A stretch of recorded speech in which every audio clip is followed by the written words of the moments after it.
Eu vou entregar para os senhores um cartãozinho e os senhores irão abrir todos juntos. Então agora eu só vou entregar.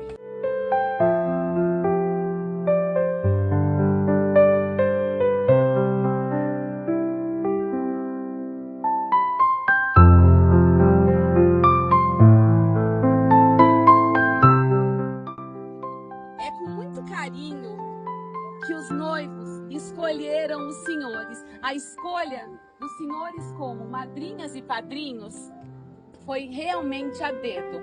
E saibam, eu gosto de dizer isso, que não há presente melhor do que orar por eles.